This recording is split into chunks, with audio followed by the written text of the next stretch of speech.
Reason ఏంది? ఎందుకు ఎమ్మెల్యేల జీతాలు మంత్రుల జీతాలు కడియేద్దామనే మాట రేవంత్ రెడ్డి ఎందుకు తీసుకొస్తున్నాడు? ఏంది అట అంటే, ఇప్పుడు కాంగ్రెస్ గవర్నమెంట్ పైన విపరీతమైనటువంటి వ్యతిరేకత ఉన్నది, ఘోరమైన వ్యతిరేకత సార్, మామూలు వ్యతిరేకత కాదు, భయంకరమైన వ్యతిరేకత ఉంది కదా. ఇప్పుడు ఈ టైంలో రేవంత్ రెడ్డి ఏం చెప్తున్నాడు? మా దగ్గర పైసలు లేవు, మా గవర్నమెంట్ చాలా ఘోరమైనటువంటి పరిస్థితులలో ఉంది, ఏం చేయాలన్నది కూడా మా దగ్గర డబ్బులు లేవు, రైతు బంధుకు పైసలు లేవు, రుణమాఫీకి లేవు, పెన్షన్లకు లేవు, దేనికి లేవు, మా తన ప్రభుత్వ ఉద్యోగులకు జీతాలు ఇవ్వడానికి కూడా బాగా సఫర్ అవుతున్నామని రేవంత్ రెడ్డి చెప్తుండే కదా. ఇప్పుడు రేవంత్ రెడ్డి ఈ టైంలో మేము ఎమ్మెల్యేల జీతాలు, మంత్రుల జీతాలు, అవసరం కానీ ఎమ్మెల్సీల జీతాలు, ముఖ్యమంత్రి సీఎం జీతాలు, మా జీతాలన్నీ కడియేసి మేము గవర్నమెంట్ ఎంప్లాయీస్కి జీతాలు ఇస్తున్నాం, లేకపోతే మా ఎమ్మెల్యేల మంత్రుల జీతాలు కడియేసి మేము రైతు బంధు ఇచ్చినాం, మా ఎమ్మెల్యేల మంత్రుల జీతాలు కడియేసి మేము పెన్షన్లు ఇచ్చినామని చెప్పి రేవంత్ రెడ్డి కనుక చెప్పుకున్నాడు అనుకో, అప్పుడు జనాలు ఏమనుకుంటారు? అబ్బా రేవంత్ అన్న గ్రేట్, పైసలు లేకపోయినా రేవంత్ అన్న వాళ్ళ జీతాలు కడియేసి మరి జనాలకు డబ్బులు ఇస్తున్నా అంటే ఎంత గ్రేట్ నిజంగా రేవంత్ రెడ్డి, అబ్బా ఇంత గొప్ప వ్యక్తి ముఖ్యమంత్రి ఉండడం మన అదృష్టం కదా అని జనాలు అనుకోవాలి. జనాలు రేవంత్ రెడ్డి పైన పాజిటివ్గా మాట్లాడుకోవాలి.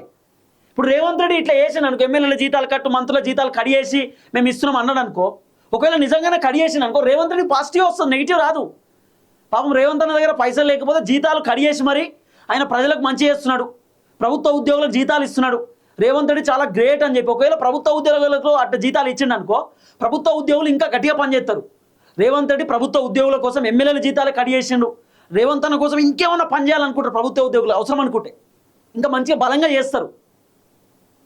గిట్లుంటుంది అన్నట్టు కథ. రేవంత్ రెడ్డి స్ట్రాటజీస్ అన్ని మాకు పాజిటివ్ కావాలి, మా ప్రభుత్వానికి మంచి పేరు రావాలంటే ఏం చేద్దాం? ఎమ్మెల్యేల జీతాలు, మంత్రుల జీతాలు కడియేసి వాళ్ళ దాంట్లో కడియేసే సగం పైసలే రైతు బంధు ఇచ్చినాం, సగం పైసలే పెన్షన్ ఇచ్చినాం అంటే జనాలు కూడా అబ్బా రేవంత్ రెడ్డి ఎట్లిచ్చింది అనుకుంటారు కదా. మీకు బాగా యాదకుందో లేదో, కరోనా టైంలో కేసీఆర్ రైతు బంధు ఇవ్వాలి, రైతు బంధు కేసీఆర్ కరోనా టైంలో ఇవ్వాలి. అప్పుడు కేసీఆర్ ఏం చేసిండు తెలుసా? ఎమ్మెల్యేలు, మంత్రులు, ఎమ్మెల్సీలకు సంబంధించినటువంటి జీతాలు మొత్తం కడియేసిండు. ఈ జీతాలు కడియేసి రైతు బంధు పైసలు ఇచ్చిండు. అప్పుడు కేసీఆర్కి మస్తు మంచి పేరు వచ్చింది. కేసీఆర్ కరోనా టైంలో పైసలు లేవు, ప్రభుత్వం దగ్గర ఆగమాగం పరిస్థితి. ఆ టైంలో కేసీఆర్ ఎమ్మెల్యేల, మంత్రుల జీతాలు కడియేసి రైతు బంధు ఇస్తే చాలామంది జనాలు కేసీఆర్ని పొగిడిర్రు.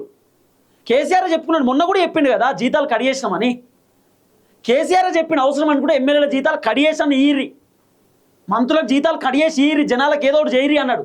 సేమ్ కేసీఆర్ చెప్పినట్టు రేవంత్ రెడ్డి ఇప్పుడు చేస్తున్నాడు, జీతాలు కడియేసి మరి ఏదో ఒకటి చేద్దాం అనుకుంటున్నాడు.